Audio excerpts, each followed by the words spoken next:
आज के वीडियो में विकास के आधुनिक संश्लेषणात्मक वाद अर्थात modern synthetic theory of evolution को चित्र और उदाहरण से ही समझाएंगे।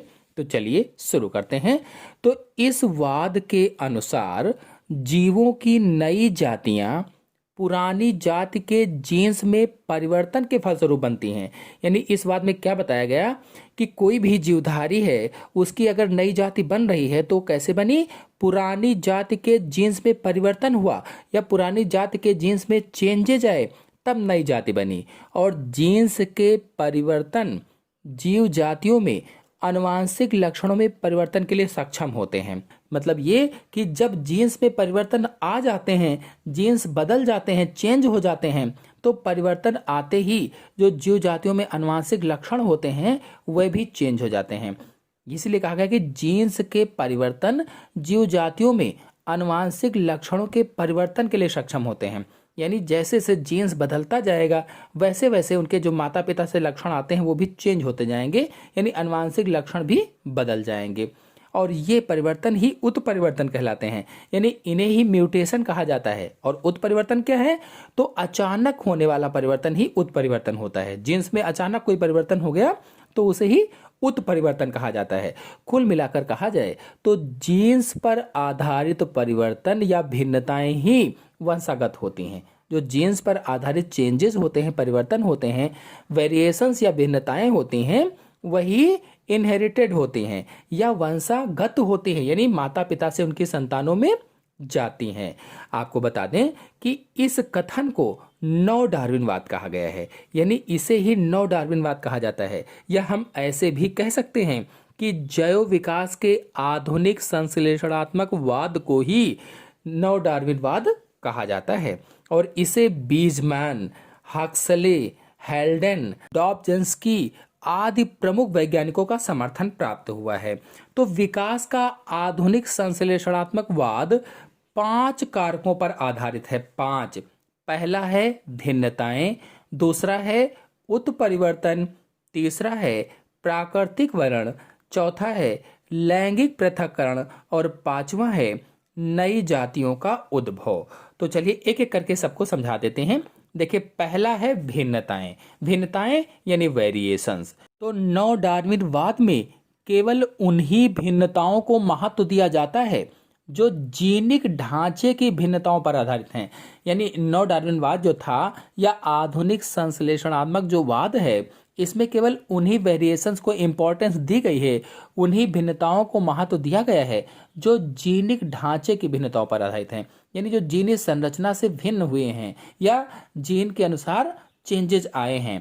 मतलब ये हुआ कि विकास के आधुनिक संश्लेषणात्मक सिद्धांत के अनुसार जीवों की आबादी की जीनी संरचना या जीन कोष में होने वाले परिवर्तनों से ही विकास की क्रिया होती है, यह बताया गया है इसमें।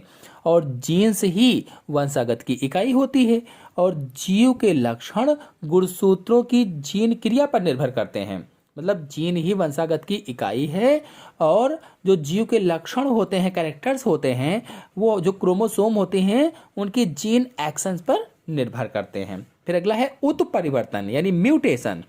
तो जीन्स या डीएनए की संरचना में अचानक परिवर्तन होने से इनके आनुवांशिक लक्षणों में परिवर्तन आ जाते हैं। तो उत्परिवर्तन क्या है, जब भी किसी जीन में अचानक परिवर्तन आ जाता है, अचानक चेंजेस आ जाते हैं, तो उसे ही उत्परिवर्तन कहा जाता है या म्यूटेशन कहा जाता है। इसलिए कहा गया कि जीन या डीएनए की संरचना में अचानक परिवर्तन होने से इनके आनुवांशिक लक्षणों में भी परिवर्तन हो जाते हैं।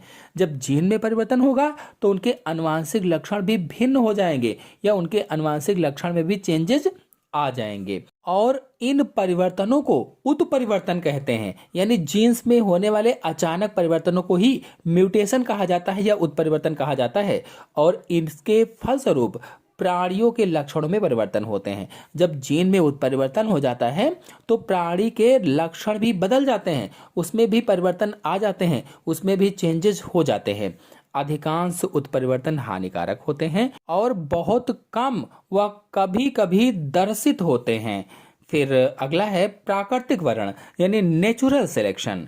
तो जीवों की ऐसी लाभप्रद भिन्नताएं तथा उत्परिवर्तन जिनके कारण जीव बदलते वातावरण में जीवित रहने के लिए अधिक उपयुक्त व समर्थ हो जाते हैं, प्राकृतिक वर्ण कहलाता है।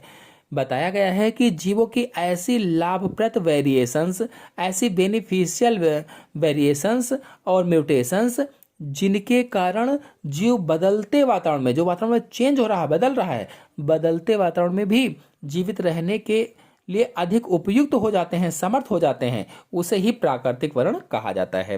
यानी अपने आप को उस माहौल में ढाल लेते हैं, उसे ही क्या कहते हैं, प्राकृतिक वर्ण कहते हैं। अर्थात कहने का मतलब ये हुआ कि लाभप्रद भिन्नताओं और उत्परिवर्तनों को स्थापित करने में प्राकृतिक वर्ण सहायक या महत्वपूर्ण होता है। जो लाभप्रद भिन्नताएं हैं, जो उत्परिवर्तन है, उन्हें ही स्थापित करने में नेचुरल सिलेक्शन हेल्प करता है या महत्वपूर्ण होता है। फिर अगला है लैंगिक पृथक्करण अथवा जननिक पृथक्करण या सेक्सुअल आइसोलेशन। तो जीवों के विकास में पृथक्करण का विशेष महत्व है। जो जीव होते हैं इसमें पृथक्करण का विशेष महत्व है और इसके अंतर्गत विशेष कारक कौन कौन से, मनोवैज्ञानिक, क्रियात्मक या भौगोलिक प्रमुख कारक होते हैं। चाहे मनोवैज्ञानिक हो, क्रियात्मक हो, भौगोलिक हो, ये प्रमुख कारक होते हैं और इन कारकों के प्रभाव से विभिन्न जातियों के जीवों में अंतर प्रजनन की रोकथाम होती है। जो आपस में प्रजनन होता है उसकी रोकथाम होती है। अतः विभिन्न वातावरण में पर्यावरण के अनुरूप अनुकूल होने के कारण प्राकृतिक वर्ण द्वारा नई जातियों का विकास हो जाता है। यानी अलग अलग प्रकार के वातावरण में पर्यावरण के अनुरूप अनुकूलन होने के कारण, यानी वहां पर जिस तरीके का वातावरण है उस तरीके के माहौल में ढल जाने के कारण प्राकृतिक वर्ण द्वारा नई जातियों का विकास हो जाता है या नई जातियां विकसित हो जाती हैं। कुछ समय बाद ये जातियां उपजातियों में भी विभाजित हो जाती हैं।